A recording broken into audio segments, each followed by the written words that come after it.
Juliet goes up to become the new sheriff, and the sheriff's assistant, or secretary, asks for his measurements. Let's watch. If you know your measurements and shoe size, write them down, and I'll get you at least one uniform by tomorrow.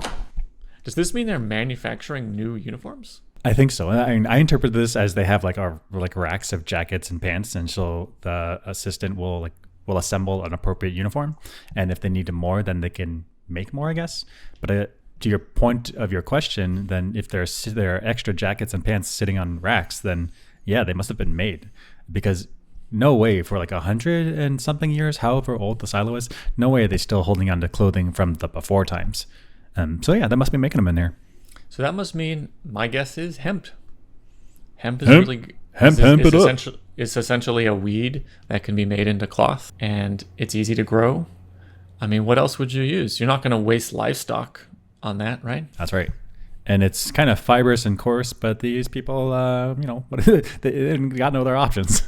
I mean, it's fibrous and coarse now because we haven't refined the manufacturing methods, but maybe it doesn't have to be. I'm unfamiliar with hemp. That's my only experience of. I touched it. I was like, oh, rough. Don't like. So that's my guess. They use hemp to make new uniforms.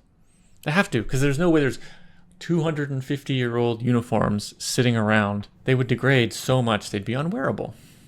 That's all right. It would just be holes everywhere. It'd be super like thinned out. Like everyone wearing like a thin veil of clothing. Mm-hmm. Yeah, I think you're right. They must be making clothing. So the agricultural department, who's in charge of making sure this stuff can be grown and new materials made, is super important. Impressive.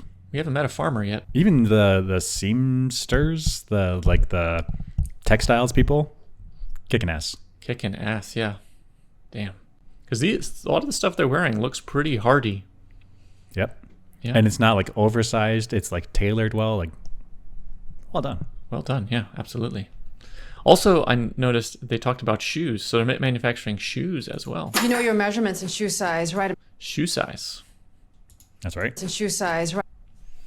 I mean, they have cows, so they are making leather. And shoes can last. So, yeah, they must use. So when they slaughter the cows for meat, they also must use the leather for shoes. Yeah, a bunch of stuff, everything. They have leather workers who are doing a great job. I bet they're really efficient at using the animals, like minimal waste product. Yeah, absolutely. I mean, you have to be in such a resource-constrained environment. They must be. I think so. I guess what forms of energy do they take in?